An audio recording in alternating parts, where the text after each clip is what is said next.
Hi friends, welcome back to my channel. ಇವತ್ತಿನ video ಒಂದು money saving related ಆಗೇ ಇರುತ್ತೆ. ಮನಿ ಸೇವಿಂಗ್ ಜೊತೆಗೆ ಗೋಲ್ಡ್ ಬೈಯಿಂಗ್ ಟಿಪ್ಸಲ್ಲೇ ಇದು ಇನ್ಕ್ಲೂಡ್ ಆಗಿರುತ್ತೆ ನಿಮಗೆ. ಸೊ ತುಂಬ ಜನ ಬಂದು ನನಗೆ ಮನಿ ಸೇವಿಂಗ್ ಟಿಪ್ಸ್ನೂ ಇನ್ಕ್ಲೂಡ್ ಮಾಡಿ ವ್ಲಾಗ್ ಹಾಕ್ತೀರಾ, ಅದ್ರ ಜೊತೆಗೆ ಅದನ್ನು ಹಾಕಿ ಅಂತೀರಾ. ನಾನು ಸುಮಾರು ವೀಡಿಯೋಸ್ ಬಂದು ಅಪ್ಲೋಡ್ ಮಾಡಿದ್ದೀನಿ, ಆದರೆ ಅದಕ್ಕೆ ಕ್ರೇಜ್ ಬಂದು ಜಾಸ್ತಿ. ಅಂದರೆ ಮನಿ ಸೇವಿಂಗ್ ಟಿಪ್ಸ್ಗೆ ಮತ್ತು ಗೋಲ್ಡ್ ಬೈಯಿಂಗ್ ಟಿಪ್ಸ್ಗೆ ಅದಕ್ಕೆ ತುಂಬಾ ಕ್ರೇಜ್ ಜಾಸ್ತಿ ಇದೆ.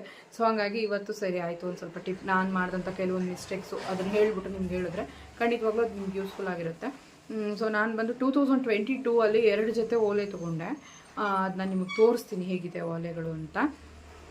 ಆ ಓಲೆಗಳನ್ನ ನಾನು ತೊಗೊಂಡಾಗ ಆಲ್ಮೋಸ್ಟ್ ಗ್ರಾಮ್ ಬಂದು ನನಗೆ 4,400 ರೂಪಾಯಿನೋ 600 ರೂಪಾಯಿನೋ ಬಿದ್ದಿತ್ತು. 4,600 ಆ ಥರ ಕೂಲಿಯ ವೇಸ್ಟೇಜ್ ಎಲ್ಲ ಸೇರಿ 3,900 4,000 ಏನೋ ರೇಟ್ ಇತ್ತು ಆ ಟೈಮಲ್ಲಿ. ನಂಗೆ ಸರಿಯಾಗಿ ನೆನಪಿಲ್ಲ.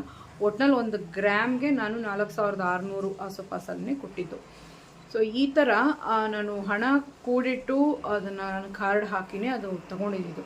ಸೊ ತಗೊಂಡಾಗ ನನಗೆ ಬಂದು 4,000 ನಾನು ಬಂದು ಕಾರ್ಡ್ ಕಟ್ತಾ ಇದ್ದೆ. ನನಗೆ ಒಂದು ವರ್ಷಕ್ಕೆ ಅದೇನಾಯಿತು ಅಂತಂದರೆ 48,000 ಬೆಳೆದಿತ್ತು ಆ ಒಂದು ಚಿನ್ನಕ್ಕೆ ರೇಟು. ನಾನು ಅಲ್ಲಿ 2 ಕಂತು ಬಂದು ನನಗೆ ಎಕ್ಸ್ಟ್ರಾ ಕೊಟ್ಟರು. ಅಂದರೆ 56,000 ರೂಪಾಯಿಗೆ ಬೆಲೆ ಬಾಳೋ ಒಡವೆ ನಾನು ತೊಗೋಬೋದು ಅಂತ.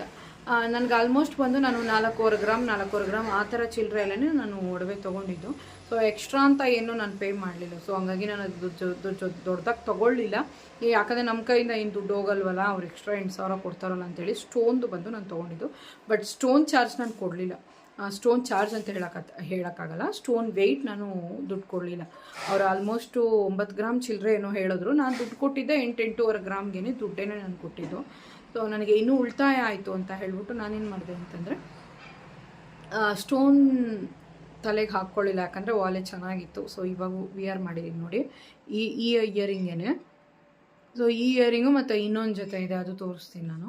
ಸೊ ಅದು 2 ತೊಗೊಂಡಾಗ ನನಗೆ ಏನು ಅನಿಸ್ತು ಅಂದರೆ ಕಲ್ಲು ಜಾಸ್ತಿ ಇದೆ ಅಲ್ಲ ತೊಗೊಳ್ತಾ. ಅದು ನೋಡಿದ್ರೆ ನನಗೆ violet and purple mix colour, ಇದು ನೋಡಿದ್ರೆ ಮೆರೂನ್ ಕಲರು ಚೆನ್ನಾಗಿ ಕಾಣಿಸುತ್ತೆ ಫೇಸ್ಗೆ. ಜುಮ್ಕಾ ಜೊತೆ ಎಲ್ಲ ಇದನ್ನು ವಿಯರ್ ಮಾಡ್ಬೋದು. ಅದು ಬಂದು ಲಕ್ಷ್ಮಿ ವಾಲೆ ಅಂತಾರಲ್ಲ, ಅದೆಲ್ಲ ಅವಾಗಿಂದ ಟ್ರೆಂಡಿಂಗ್, ಇವಾಗೂ ಟ್ರೆಂಡಿಂಗೇನೆ ವಾಲೆ ಅದು.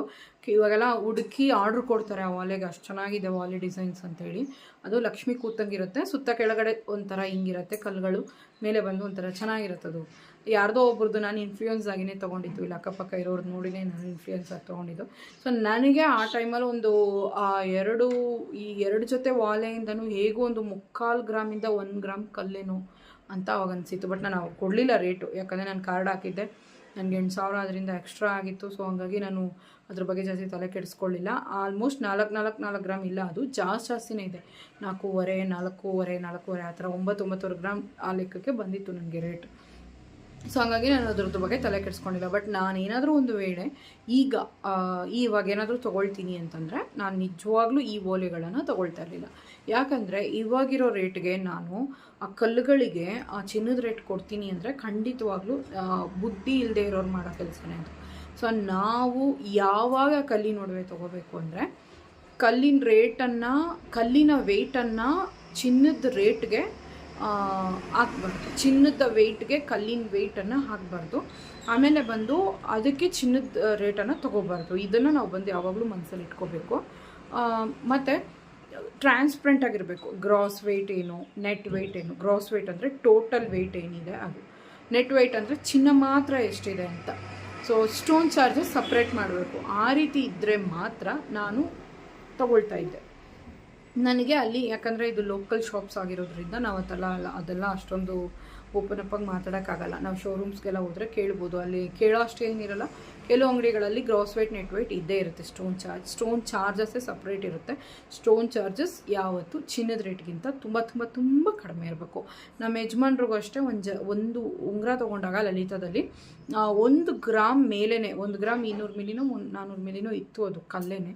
ಸೊ ಅದಕ್ಕೆ 1,500 ರೂಪಾಯಿ ಬಂದು ಅವರು ಚಾರ್ಜ್ ಮಾಡಿದ್ರು.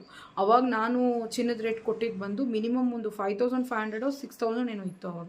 ನಾನೊಂದು ವೇಳೆ ಬೇರೆ ಅಂಗಡಿಗಳಲ್ಲಿ ಲೋಕಲ್ ಶಾಪ್ಸಲ್ಲಿ ತೊಗೊಂಡಿದ್ದರೆ ಖಂಡಿತವಾಗ್ಲೂ ನನಗೆ 1.5 ಗ್ರಾಮ್ಗೆ ಒಂದು 7,000 ಇಲ್ಲ 6,000 ಆದರೂ ಎಕ್ಸ್ಟ್ರಾನೇ ಹಾಕಿರೋರು ಆ ಟೈಮಲ್ಲಿ, 7, 8 ಕೂಡ ಹಾಕಿರೋರು. ಸೊ 1,500 ಇಲ್ಲಿ ಚಾರ್ಜ್ ಆಯಿತು. ಮತ್ತು ವೇಸ್ಟೇಜ್ ಕೂಡ ನನಗೆ 15% ಬಿದ್ದಿತ್ತು. 3% ಬಂದು ನನಗೆ 3% ಬಂದು ನನಗೆ GST. ಅದರಲ್ಲಿ ನನಗೆ ಇನ್ನೊಂದು ಏನು ಸೇವ್ ಆಯಿತು ಅಂದರೆ 15% ವೇಸ್ಟೇಜಲ್ಲಿ ನನಗೆ 7.5% ಮಾತ್ರ ಬಿತ್ತು. ಯಾಕಂದರೆ ನಾನು ಅಲ್ಲೂ ಕಾರ್ಡ್ ಹಾಕಿದ್ದೆ. ಸೊ ಹಾಗಾಗಿ ನಾನು ಆನ್ಲೈನಲ್ಲಿ ಮನೇಲೇ ಕಟ್ತಾ ಇದ್ದೆ. ಸೊ ಹಾಗಾಗಿ ನನಗೆ 7.5% ವೇಸ್ಟೇಜ್ ಬಿತ್ತು, 3% GST ಬಿತ್ತು. ಜೊತೆಗೆ ನನಗೆ 50% ಬಂದು ನನಗೆ ಒಂದು ಕಂತಲ್ಲಿ ಕೊಟ್ಟರು. ಅಂದರೆ ನಾನು 5,000 ಕಟ್ತಾ ಇದ್ದು 2,500 ಕೊಟ್ಟರು. ಮತ್ತು ಸ್ಟೋನ್ ಚಾರ್ಜ್ 1,500 ಬಿತ್ತು. ಸೊ ಇದು ಬಂದು ಒಂದು ರೀತಿ ಸ್ಮಾರ್ಟ್ ಬೈಯಿಂಗ್. ನಾವೇನಾದರೂ ಒಂದು ವೇಳೆ ಕಲ್ಲಿದೆ, ನನಗೆ ತುಂಬ ಇಷ್ಟ ಕಲ್ಲು ಅಂತ ಹೇಳಿ ಕಲ್ಲಿಗೂ ಚಿನ್ನದ ರೇಟ್ ಕೊಟ್ಟರೆ ಅದು ತಪ್ಪು. ನಾಳೆ ದಿವಸ ನೀವು ಅದನ್ನು ಮಾರಕ್ಕೆ ಹೋದರೆ ನಿಮಗೆ ರಿಟರ್ನ್ ಆ ಚಿನ್ನದ ರೇಟ್ ಏನು ಆ ಕಲ್ಲು ಕೊಟ್ಟಿರ್ತೀರ ಅದು ನಿಮ್ಗೆ ವಾಪಸ್ ಸಿಗೋಲ್ಲ. ಸೊ ಹಾಗಾಗಿ ಆದಷ್ಟು ತುಂಬ ಕ್ಲೆವರಾಗಿ ಯೋಚನೆ ಮಾಡಿ ಚಿನ್ನ ಜಾಸ್ತಿ ಇರುವಂತಹ ಒಡವೆಗಳಿಗೆ ಇನ್ಮೇಲೆ ಇನ್ವೆಸ್ಟ್ ಮಾಡಿ. ಇವಾಗ ರೇಟು ಜಾಸ್ತಿ ಇದೆ, ತುಂಬ ಜಾಸ್ತಿ ಇದೆ. 1.5 ಇಯರ್ಸ್ಗೆ ಡಬ್ಬಲ್ ರೇಟ್ ಎಕ್ಕಿದೆ. 1.5 ಇಯರ್ಸ್ ಬ್ಯಾಕು ಅಂದರೆ 2024 ಅಕ್ಷಯ ತೃತೀಯ ಟೈಮಲ್ಲಿ 6,000 ಇತ್ತು ಗ್ರಾಮ್. 6,000, 6,500 ಆ ರೀತಿ ಇತ್ತು. ಈಗ ಅದು ಫುಲ್ಲು ಡಬಲ್ಗಿಂತ ಜಾಸ್ತಿ ಆಗಿದೆ. ಈಗ 14,800 ಆ ರೀತಿ ಇದೆ ರೇಟು. ಮೊನ್ನೆ ಕೂಡ 16,000ವರೆಗೂ ಹೋಗಿತ್ತು ಒಂದು 15-20 ದಿವಸಕ್ಕೆ ಮುಂಚೆ. ನಾನೇ ರೇಟ್ ನೋಡ್ಬಿಟ್ಟು ಅಯ್ಯೋ ಇದೇನು ಇಷ್ಟ ಆಗೋಯ್ತು ಅಂತ ಯೋಚನೆ ಮಾಡಿದ್ದೀನಿ. ಸೊ ಹಾಗಾಗಿ ರೇಟ್ ಜಾಸ್ತಿ ಆಗ್ತದೆ. ಯಾವತ್ತೂ ಅಷ್ಟೇ ಚಿನ್ನದ ಮೇಲೆ ನೀವು ಇನ್ವೆಸ್ಟ್ ಮಾಡ್ತೀನಿ ಅಂದಾಗ ನನಗೆ ಲಾಭ ಇರಬೇಕು ಮುಂದಕ್ಕೆ. ಜಾಸ್ತಿ ಏನು ಹಾಕ್ಕೊಂಡ್ರೆ ಒಳ್ಳೆ ಲುಕ್ ಇರಬೇಕು ಅಂದರೆ ಆದಷ್ಟು ಚಿನ್ನ ಕಂಪ್ಲೀಟ್ ಚಿನ್ನಕ್ಕೆ ದುಡ್ಡು ಕೊಟ್ಟು ಬನ್ನಿ. ಈ ನಡುವೆ ನಾವು ಏನಾದರೂ ಒಂದು ಉಂಗುರ ತೊಗೊಂಡ್ರೆ ಇಲ್ಲ ಒಂದು ಚೈನ್ ಬೈ ಮಾಡ್ತೀವಿ ಅಂದರೆ ಕಂಪ್ಲೀಟಾಗಿ ಅದರಲ್ಲಿ ಸ್ಟೋನ್ಸೇ ಇರಬಾರ್ದು ನನಗೆ. ಆ ರೀತಿ ನೋಡಿ ಆಲ್ಮೋಸ್ಟ್ ತುಂಬ ಸಣ್ಣ ಸ್ಟೋನ್ ಇದ್ದರೆ ಓಕೆ. ಜಾಸ್ತಿ ಸ್ಟೋನ್ ಇತ್ತು ಅಂದರೆ ನಾನು ಇವಾಗ ಸ್ಟೋನ್ಸ್ ಕಡೆಗೆ ಹೋಗ್ತಲ್ಲ. ಯಾಕಂದರೆ ನಮಗೆ ವೆಯ್ಟ್ ಹಾಕ್ಬಿಡ್ತಾರೆ, ಇಲ್ಲಾಂದ್ರೆ ಸ್ಟೋನ್ಗೂ ದುಡ್ಡು ಕೊಡಬೇಕಾಗತ್ತೆ ಅಂತ. ಸೊ ಹಾಗಾಗಿ ನಾನು ಈ ಮಾಂಗಲ್ಯ ಸರ ಮಾಡಿಸ್ಕೊಂಡಾಗೂ ಅಷ್ಟೇ ಈ ಮೋಪ್ಗೆ 102 ಆಲ್ಮೋಸ್ಟ್ 102 ಅನ್ಕೋತೀನಿ. ಇದರಲ್ಲಿ 102, 103 ಕಲ್ಲಿದೆ ಇದರಲ್ಲಿ. ಸೊ ಈ ಕಲ್ಲು ಬಂದು ಆಲ್ಮೋಸ್ಟ್ ನನಗೆ ಒಂದು 2 ಗ್ರಾಮ್ ಕಲ್ಲು ಬರುತ್ತೆ. ಅವ್ರು ನನಗೆ ಟ್ರಾನ್ಸ್ಪರೆಂಟಾಗೆ ಹೇಳಿದ್ರು. ಸೊ ಒಂದು ಕಲ್ಲಿಗೆ ನಾನು 10 ರೂಪಾಯಿ ಥರ ಕೊಟ್ಟೆ. ಅಲ್ಲಿಗೆ ಆಲ್ಮೋಸ್ಟ್ ನಾನು ಒಂದು ಕಲ್ಲಿಗೆ ನಾನು ಕೊಟ್ಟಿದ್ದೆ ಫುಲ್ ಟೋಟಲ್ 100 ಕಲ್ಲಿಗೂ ನಾನು ಕೊಟ್ಟಿದ್ದೆ ಒಂದು 1,000 ರೂಪಾಯಿ. 2,000 ರೂಪಾಯಿ ಸ್ಟೋನ್ ಚಾರ್ಜ್ ಹಾಕಿದ್ರು. ನಾನು 1,000 ರೂಪಾಯಿ ಹಾಕಿದೆ. 1,000 ರೂಪಾಯಿನೇ ಅವ್ರಿಗೆ ಕೊಟ್ಟಿದ್ದು. ಯಾಕಂದರೆ ಇದು ನಮ್ಮ ಒಂದು ರಿಲೇಟಿವ್ಸ್ ಅಂಗಡಿ ಆಗಿರೋದ್ರಿಂದ ನನಗೆ ಅದೊಂದು ಬೆನಿಫಿಟ್ ಸಿಕ್ತು. ಇಲ್ಲಾಂದರೆ ಇಲ್ಲಮ್ಮ ನೀನು ಕೊಡಲೇಬೇಕು ಅಂತಿರೋರು ನಾನು 1,000 ರೂಪಾಯಿ ಕೊಟ್ಟೆ. 2,000 ರೂಪಾಯಿ ಹಾಕಿದ್ರು ಸ್ಟೋನ್ ಚಾರ್ಜು. ಒಂದು ವೇಳೆ ಬೇರೆ ಅಂಗಡಿಗಳಲ್ಲಿ ಮೇ ಬಿ ಮಾಡ್ಕೊಂಡಿದ್ರೆ ಇದ್ರದ್ದು 2 ಗ್ರಾಮ್ ನಾನು ಇದು ಮಾಡಿಸ್ಕೊಳ್ಳೋವಾಗೆಲ್ಲ ಕಡಿಮೆ ಇತ್ತು ರೇಟು. 3,000, 3,500 ಆ ಥರ ಇತ್ತು. ನನಗೆ 6,400 ರೂಪಾಯಿನೋ 6,300 ರೂಪಾಯಿನೋ ತೊಗೊಂಡಿರೋರು ಗ್ರಾಮ್ಗೂ ಕೂಲಿ 10% ಕೂಲಿ 300 ರೂಪಾಯಿ ಲೆಕ್ಕ ಬೀಳ್ತಿತ್ತು ಆವಾಗಲೇ 2018ಅಲ್ಲಿ. ಸೊ ನನಗೆ ಅದು ಬಂದು ಮೈನಸ್ ಆಯಿತು. ಕೂಲಿನೂ ಮೈನಸ್ ಆಯಿತು, 1,000 ಮೈನಸ್ ಆಯಿತು. ಜೊತೆಗೆ ನನಗೆ ಸ್ಟೋನ್ ಚಾರ್ಜ್ ಬರೀ 1,000 ರೂಪಾಯಿ ಬಿತ್ತು. ಒಂದು ವೇಳೆ ನಾನು ಅಂಗಡಿಯಲ್ಲಿ ಮಾಡಿಸ್ಕೊಂಡಿದ್ದಿದ್ರೆ ನನಗೆ 6,000 ಹಿಂಗೂ ಆಗ್ತಾಯಿದ್ರು. ಸೊ ಈ ರೀತಿ ಸ್ಮಾರ್ಟ್ ಬೈಯಿಂಗ್ ಅನ್ನೋದು ನಮಗೆ ತುಂಬ ಮುಖ್ಯ. ಎಲ್ಲಿ ಕಡಿಮೆ ಮಾಡೋಕ್ಕಾಗುತ್ತೋ ಅಂಗಡಿಗಳಲ್ಲಿ ಹಂಗೆ ಕಡಿಮೆ ಮಾಡಿಬಿಡ್ಬೇಕು. ಅವ್ರು ಹೇಳ್ತಾರೆ ಅಂಥೇಳಿ ನಾವು ಕೊಡೋದಾಗಲಿ ಇಲ್ಲ ಅವ್ರ ಮುಖ ಎತ್ತಿಟ್ಕೊಂಡ್ರು ನಮ್ಮನ್ನ ಗ್ರೇಡ್ ಏನಾಗುತ್ತೆ ಅಂತ ಅಂದ್ಕೊಳ್ಳೋದಾಗಲಿ ಹಿಂಗೆಲ್ಲ ನೀವು ಗಿಲ್ಟ್ ಫೀಲ್ ಮಾಡಿಕೊಂಡ್ರೆ ಖಂಡಿತವಾಗ್ಲೂ ಮನೆಗೆ ಬಂದು ಸಿಕ್ಕಾಪಟ್ಟೆ ಹರ್ಟ್ ಆಗ್ತೀರಾ. ನನ್ನ ವಿಷಯದಲ್ಲಿ ನನಗೆ ತುಂಬ ಒಡವೆ ತೊಗೊಂಡಾಗ ಈ ಓಲೆ ತೊಗೊಂಡಾಗಲೂ ನಾನು ಹರ್ಟ್ ಆಗಿದ್ದೀನಿ. ಕಲ್ಲಿಗೆ ದುಡ್ಡು ಕೊಟ್ಟನಾ ಇರಲಿ ಬಿಡು, ಅವ್ರು 8,000 ಎಕ್ಸ್ಟ್ರಾ ಕೊಟ್ಟಿದ್ದಾರಲ್ಲ ಏನಾಗಲ್ಲ. ಏನಿದ್ರು ಆ 8,000 ಬಂದಿದ್ದು ನಾನು 4,000 1 ವರ್ಷ ಕಟ್ಟಿದ್ದಕ್ಕೇ. ಇಲ್ಲಾಂದರೆ ಬರ್ತಾ ಇತ್ತಾ? ಯಾಕಂದರೆ ಅದು ನೀವು ಲೆಕ್ಕ ಹಾಕಿ ಕಾಂಪೌಂಡ್ ಇಂಟ್ರೆಸ್ಟ್ ಹಾಕಿ 4,000, next month 4,000, next month 4,000. So ಅವ್ರ ಹತ್ರ ನಮ್ಮ ದುಡ್ಡು ಇರುತ್ತೆ. ಅದಕ್ಕೆ ಕಾಂಪೌಂಡ್ ಇಂಟ್ರೆಸ್ಟ್ ಎಷ್ಟು ಬೀಳುತ್ತೆ? 4,000ಕ್ಕೆ ಎಷ್ಟು ಬಡ್ಡಿ ಬಿತ್ತು, ತಿರುಗಿ ಇನ್ನೊಂದು 4,000, ಈಗ 8,000ಕ್ಕೆ ಎಷ್ಟು ಬಡ್ಡಿ ಬಿತ್ತು, ತಿರುಗಿ ಇನ್ನೊಂದು 4,000, ಈಗ 12,000 ಆಯಿತು, ತಿರುಗಿ 4,000, ತಿರುಗಿ ಅದು ನೀವು ಯೋಚನೆ ಮಾಡಿ. ನಾನು ಟೋಟಲಾಗಿ 48,000ಕ್ಕೆ ಆಲ್ಮೋಸ್ಟ್ ಆ ಬಡ್ಡಿಗಳನ್ನೇ ಲೆಕ್ಕ ಹಾಕಿದ್ರೆ ಅವ್ರೇನು ನಮಗೇನು ಲಾಸು ಕೊಡೋಲ್ಲ. ಅವ್ರು ಇನ್ವೆಸ್ಟ್ ಮಾಡ್ತಾರೆ ಗೋಲ್ಡ್ ಮೇಲೆ, ಮತ್ತು ಆ ಗೋಲ್ಡ್ ರೇಟ್ ಜಾಸ್ತಿ ಆಗುತ್ತೆ, ಮತ್ತು ಅವ್ರು ಮಾರ್ತಾರೆ, ಮತ್ತೆ ತೊಗೊಳ್ತಾರೆ, ಮಾರ್ತಾರೆ. ಈ ರೀತಿ ಅವ್ರಿಗೆ ಲಾಭ. ಅಂಗಡಿಗಳವರು ಏನು ಸುಮ್ಮನೆ ಪುಕ್ಸಟ್ಟಾಗಿ ತೆಗೆದು ನಮಗೆ ಕೊಡೋಲ್ಲ. ಯಾವುದೇ ಡಿಸ್ಕೌಂಟ್ ಆಗಲಿ, ಯಾವುದೇ ರೀತಿ ಒಂದು ಬೆನಿಫಿಟ್ ಆಗಲಿ, ನಾವೇನೋ ಒಂದು ದುಡ್ಡು ಕಟ್ತೀವಿ ಅಂದರೆ ಅಲ್ಲಿ ನಮಗೆ 20% ಉಳಿತಾಯ ಅಂದರೆ ಅವ್ರಿಗೆ ಹೇಗೂ ಒಂದು 40 to 50% ಬಂದು ಲಾಭ ಇರುತ್ತೆ 1 ಇಯರ್ಗೆ. ನೀವು ಕಾಂಪೌಂಡಿಂಗ್ ಯೋಚನೆ ಮಾಡಬೇಕು. ಈಗ ಬಂದು ನಾನು ಲಲಿತಾ ಜ್ಯುವೆಲ್ರಿಗೆ 5,000 ಕಟ್ತಿದ್ದೆ ಅಂತ ಅಂದ್ಕೊಳ್ಳಿ. 5,000, ಇನ್ನೊಂದು 5,000, ಇನ್ನೊಂದು 5,000. ಅವ್ರೇನು ಮಾಡ್ತಾರೆ ಅಂದರೆ ಅದರಿಂದ ಗ್ರಾಮ್ಸ್ ಲೆಕ್ಕ ಹಾಕಿ 1 ಗ್ರಾಮ್ 5,000 ಅಂದರೂ ನಾನು ಒಂದೊಂದು ಗ್ರಾಮ್ಗೂ ನಾನು ದುಡ್ಡು ಕಟ್ಕೊಳ್ತಾ ಬಂದಿದ್ದೆ ಆ ಟೈಮಲ್ಲಿ. ಆಲ್ಮೋಸ್ಟ್ ಬಂದು ನಾನು ಒಂದು ಗ್ರಾಮೇ 5,000 ಆಯಿತು ನಾನು ತೊಗೊಳ್ಳೋವಾಗ. 5,000 4,000 ಚಿಲ್ಲರೆಯಿಂದನೇ ಇತ್ತು. ಒಂದು ಗ್ರಾಮ್ ನಾನು ದುಡ್ಡು ಕಟ್ಟಿದ್ರೆ ಇಲ್ಲಿ ಬಂದು ನನಗೆ 1.3 1.2 ಗ್ರಾಮ್ಸ್ ಅಂತ ಇನ್ಕ್ಲೂಡ್ ಆಗ್ತಿತ್ತು. ಯಾಕಂದರೆ ರೇಟ್ ಕಮ್ಮಿ ಆಗೋದಲ್ಲ, ರೇಟ್ ಜಾಸ್ತಿ ಆದಾಗ ಅಲ್ಲಿ ಗ್ರಾಮ್ಸು ಕಮ್ಮಿ ಆಗ್ತಾಯಿತ್ತು. ಈ ರೀತಿ ಇತ್ತು. ಸೊ ಒಂದು ವೇಳೆ ರೇಟ್ ದಿಢೀರಂತ ಕುಸ್ತಾ ಆದಾಗ ನಾವು ದುಡ್ಡು ಕೂಡಿಟ್ಟಿರೋ ಹಣಕ್ಕೆ ನಾವು ಒಡವೆ ತೊಗೋಬೋದು. ಒಂದು ವೇಳೆ ರೇಟ್ ದಿಢೀರಂತ ರೈಸ್ ಆಯಿತು ಅಂದರೆ ನಮ್ಮ ದುಡ್ಡು ಆವಾಗಲಿಂದ ನಮ್ಮ ದುಡ್ಡಿಗೆ ನಮ್ಮ ಚಿನ್ನ ಸೇರಿಸಿರ್ತೀವಲ್ಲ, ಆ ಚಿನ್ನಕ್ಕೆ ಒಡವೆ ತೊಗೊಳ್ಳೋ ಥರ ಇರ್ತಾಯಿತ್ತು. ಚಿನ್ನ ಆಭರಣ ಚಿನ್ನ ಬೇರೆ. ಚಿನ್ನಕ್ಕೆ ನಾವು ದುಡ್ಡು ಕಟ್ತೀವಿ, ಇಲ್ಲ ಆಭರಣ ಚಿನ್ನ ಬಂದು ನಮಗೆ ಇನ್ಕ್ಲೂಡ್ ಆಗುತ್ತೆ. ಸೊ ಈ ರೀತಿ ಆಗಿತ್ತು ನನಗೆ. ಈ ಥರ ನಾವು ಚಿನ್ನ ಸೇರಿಸ್ತೀವಿ, ಆ ಚಿನ್ನಕ್ಕೆ ನಾವು ಒಡವೆ ತೊಗೋತೀವಿ. ಸೊ ಅದಕ್ಕೆ ಕೂಲಿ ವೇಸ್ಟೇಜ್ ಎಲ್ಲ ಎಕ್ಸ್ಟ್ರಾ ಬೀಳುತ್ತೆ. ಸೊ ಈ ರೀತಿ. ಸೊ ನಾವು ಏನೇ ಅಲ್ಲಿ ದುಡ್ಡನ್ನು ಇವಾಗ ಒಂದು 50,000 ನಾನು ಕಟ್ತೀನಪ್ಪ, ನನಗೆ ಒಂದು 6-7 ಲಕ್ಷ ರೂಪಾಯಿಗೆ ಒಡವೆ ತೊಗೋಬೇಕು ಎಂಡ್ ಆಫ್ ದ ಇಯರ್ ಅಂತೇಳಿ ನೀವು ಅಂದ್ಕೊಂಡ್ರೆ ನಿಮಗೆ ಒಂದು 20% ಉಳಿತಾಯ ಆಗುತ್ತೆ. ಇಲ್ಲ ಬೇಡಪ್ಪ ನೀವು 6 ಲಕ್ಷಕ್ಕೆ ಒಡವೆ ತೊಗೋತೀನಿ ಅಂದರೂ 1 ಲಕ್ಷಕ್ಕೆ ಮಿನಿಮಮ್ 10% ನೀವು ವೇಸ್ಟೇಜಲ್ಲಿ ತೊಗೊಂಡ್ರು ನಿಮಗೆ 1 ಲಕ್ಷಕ್ಕೆ 10,000 ಉಳಿತಾಯ ಆಯಿತು. ನಿಮಗೆ 6 ಲಕ್ಷಕ್ಕೆ 60,000 ಉಳಿತಾಯ ಆಯಿತು. ಅವ್ರಿಗೆ ಹೇಗೂ ₹1,00,000 ಮೇಲೆ ಲಾಭ ಸಿಕ್ಕಿರುತ್ತೆ. ನೀವು ಕಟ್ಟೋ ದುಡ್ಡಿಂದ ಅವರು ಒಡವೆ ತೊಗೊಳ್ತಾರೆ, ಮಾರ್ತಾರೆ, ತಿರುಗಿ ಕಾಂಪೌಂಡಿಂಗ್, ತಿರುಗಿ ಮಾರ್ತಾರೆ, ತೊಗೊಳ್ತಾರೆ, ಮಾರ್ತಾರೆ, ತೊಗೊಳ್ತಾರೆ, ಮಾರ್ತಾರೆ. ಒಂದು ವೇಳೆ ಹೆವಿ ವರ್ಕ್ ಮಾಡಿಬಿಟ್ಟು ಟೆಂಪಲ್ ವರ್ಕ್ ಮಾಡಿಬಿಟ್ಟು ಅದು 22%ವರೆಗೂ ಕೂಲಿ ವೇಸ್ಟೇಜ್ ತೊಗೋತಾರೆ. ಈ ರೀತಿಯೇ ಅಂಗಡಿಗಳವ್ರು ಲಾಭ ಮಾಡೋದು. ಬಟ್ ನಮ್ಗೆ ಅದು ಜಾಸ್ತಿ ತಲೆ ಕೆಡಿಸ್ಕೊಳ್ಳೋದು ಬೇಡ. ನಮ್ಗೆ ಹೆಂಗೋ ಒಂದು ಉಳಿತಾಯ ಆಗಬೇಕಪ್ಪ, ಅವ್ರು ಎಷ್ಟನ ಮಾಡ್ಕೊಳ್ಳಿ, ಹೆಂಗೋ ಅಷ್ಟು ಮಾತ್ರ ಕೊಡ್ತಾರೆ. ಒಂದು ವೇಳೆ ನಾನು ಮನೇಲೇ ಕೂಡಿಟ್ಬಿಟ್ಟು ಆ ದುಡ್ಡನ್ನ ಎತ್ಕೊಂಡು ಹೋಗಿ ಒಡವೆ ಅಂಗಡಿಗೆ ಎಂಡ್ ಆಫ್ ದ ಇಯರ್ ಕೊಟ್ಟರೆ ನನಗೆ ಮತ್ತೆ ರೇಟ್ ಜಾಸ್ತಿ ಆಗಿರುತ್ತೆ, ವೇಸ್ಟೇಜ್ ಜಾಸ್ತಿ ಆಗಿರುತ್ತೆ. ಮೇ ಬಿ ರೇಟ್ ಜಾಸ್ತಿ ಆಗಿದ್ರೆ ಏನು ಮಾಡೋದು? ಈ ರೀತಿ ಎಲ್ಲನೂ ನಮಗೂ ಇಲ್ಲಿ ಯೋಚನೆಗಳು ಬರುತ್ತೆ. ಜಾಸ್ತಿ ಓವರ್ ಥಿಂಕ್ ಮಾಡಿದೆ. ನಾವು ಬಂದು ಗೋಲ್ಡ್ ಶೀಟ್ ಹಾಕ್ಬಿಟ್ಟು ಒಂದು ಒಡವೆಗಳನ್ನ ತೊಗೋಬೋದು. ತೊಗೊಳ್ಳೋವಾಗ ಕಲ್ಲುಗಳು ಇಲ್ಲದೆ ತೊಗೊಳ್ಳಿ. ಒಂದು ವೇಳೆ ನನಗೆ ಕಲ್ಲಿನ ಒಡವೆ ತುಂಬ ಇಷ್ಟ, ಅಟ್ಲೀಸ್ಟ್ ಒಂದು ಸ್ವಲ್ಪ ಆದರೂ ಇರಬೇಕು ಅಂತ ಅನ್ನೋರು ಕಲ್ಲಿನ ರೇಟ್ ಸಪ್ರೇಟ್ ಹಾಕೋ ಅಂಗಡಿಗಳಲ್ಲಿ ಕಲ್ಲಿನ ವೆಯ್ಟನ್ನು ನೆಟ್ ವೆಯ್ಟಲ್ಲಿ ಸೇರಿಸ್ತಾ ಇರೋ ಅಂಗಡಿಗಳಲ್ಲಿ ತೊಗೊಳ್ಳಿ. ಗ್ರಾಸ್ ವೆಯ್ಟ್ 100 ಗ್ರಾಮ್ಸ್ ಅಂದರೆ ನೆಟ್ ವೆಯ್ಟ್ 80 ಗ್ರಾಮ್ಸ್ ಇರಬೇಕು. 80 ಗ್ರಾಮ್ಸ್ ಅಂದರೆ 20 ಗ್ರಾಮ್ಸ್ ನಿಮಗೆ ಕಲ್ಲಿದ್ದರೆ ಒಂದು ದೊಡ್ಡ ನೆಕ್ಲೆಸ್ ತೊಗೋತೀರಾ 100 ಗ್ರಾಮ್ಸ್ದು ಫುಲ್ಲು ಸ್ಟೋನ್ ವರ್ಕ್ ಇದೆ ಅಂತಂದರೆ ಆ ಸ್ಟೋನ್ಸ್ ಅಟ್ಲೀಸ್ಟ್ ಒಂದು 10 ಗ್ರಾಮೋ 15 ಗ್ರಾಮೋ 20 ಗ್ರಾಮೋ ಹಾಕಿರ್ತಾರೆ.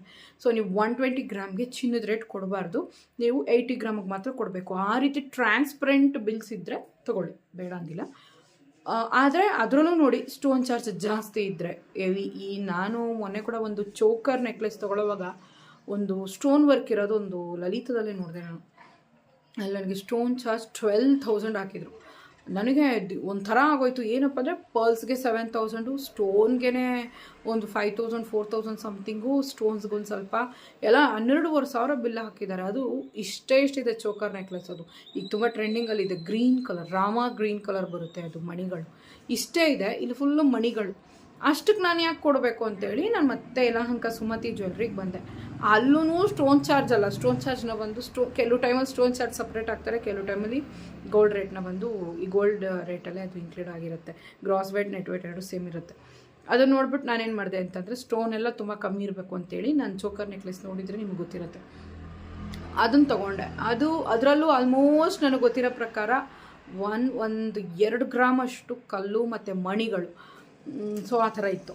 ಸರಿ, ನಾನು ಅದನ್ನೊಂದು ಸ್ವಲ್ಪ ಚೌಕಾಸಿ ಮಾಡಿ ರೇಟು ಮಾತಾಡಿ ಅದನ್ನು ನಾನು ಕೊಟ್ಟೆ ಬಿಡಿ. ಅದೇನು ನನಗೆ ತೊಂದರೆ ಆಗಲಿಲ್ಲ. ಬಟ್ ನಾನು ರೇಟೆಲ್ಲ ಸ್ಟೋನ್ ಚಾರ್ಜ್ಗೆಲ್ಲ ಲಲಿತದಲ್ಲಿ ಕೊಟ್ಟಿದ್ದೆ. ನನಗೆ ರಿಟರ್ನ್ ಬ್ಯಾಕ್ ಇಲ್ಲ. ಮತ್ತು ನಾನು ಅದನ್ನು ಕೇಳಿದೆ, ಅವ್ರು ಕೊಟ್ಟರೆ ನಮ್ಗೆ ಏನು ಕೊಡ್ತೀರಂತ. ಅವರು ಇಲ್ಲ ಕೊಡೋಲ್ಲ ಏನು ಅಂತಂದರು. ಸೊ ಹಾಗಾಗಿ ಬೆಲೆ ಬಾಳದೇ ಇರೋ ಕಲ್ಲಿಗೆ ಬರೀ ಶೋಗೆ ನಾನು ಯಾಕೆ ಕೊಡಬೇಕು ಅಂತೇಳಿ ವಾಪಸ್ ಬಂದೆ. ಸೊ ಈ ರೀತಿ ವಿಷಯಗಳು ನಮಗೆ ಚಿನ್ನದಲ್ಲಿ ಮೋಸ ನಡೆಯುತ್ತೆ. ತುಂಬ ತುಂಬ ತುಂಬ ಹುಷಾರಾಗಿ ಅಂಗಡಿಗಳಿಗೆ ಹೋಗಿ, ಇಲ್ಲ ಅಂತಂದರೆ ಖಂಡಿತವಾಗ್ಲೂ ನಿಮಗೆ ಪ್ರಾಬ್ಲಮ್ ಆಗುತ್ತೆ. ಮುಂದೆ ಮಾರಕ್ಕೆ ಹೋದಾಗ ಇಲ್ಲಾಂದರೆ ಇವಾಗ ಜಾಸ್ತಿ ಕೊಟ್ಬಿಟ್ಟು ಅನಿಸುತ್ತೆ, ಕಷ್ಟಪಟ್ಟು ದುಡ್ದಿರೋ ದುಡ್ಡನ್ನ ಏನಕ್ಕೆ ಹೋಗಿ ಆ ಥರ ಕಲ್ಲುಗಳಿಗೆ ದುಡ್ಡು ಹಾಕ್ತೀರಾ ಅನ್ನೋದು ಅಷ್ಟೇ ನನ್ನ ಅಭಿಪ್ರಾಯ. ನಾನು ಅದು ತೋರಿಸ್ತೀನಿ ಓಲೆ ಹೇಗಿದೆ ಅನ್ನೋದನ್ನ. ಒಂದು ಓಲೆ ಬಂದು ಇದು ಬಂದು ಸ್ಟೋನ್, ಮೆರೂನ್ ಸ್ಟೋನ್ ಮತ್ತು ಮಧ್ಯದಲ್ಲಿ ಒಂದು ಪರ್ಲ್ ಇದೆ. ನೆಕ್ಸ್ಟ್ ಬಂದು ನಾನು ಹೇಳಿದ್ನಲ್ಲ ನಿಮಗೆ ಲಕ್ಷ್ಮೀ ಕಾಸು ಅಂತ ಇದು.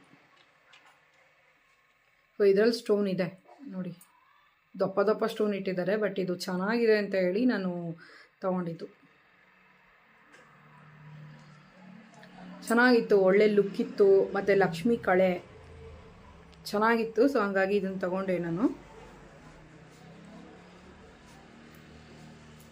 ಸೊ ಅದೊಂದೇ ಯೋಚನೆ, ಏನಿಲ್ಲ ಅಯ್ಯೋ ನಾನು ಇಷ್ಟು ದುಡ್ಡು ಕೊಟ್ಟು ತೊಗೊಂಡ್ನಲ್ಲ, ಕಲ್ಲಿಗೆ ಕೊಟ್ಬಿಟ್ನಲ್ಲ ದುಡ್ಡು ಅಂತ ಹೇಳಿ ನನಗೆ ಮನ್ಸು ಅನಿಸಿತ್ತು.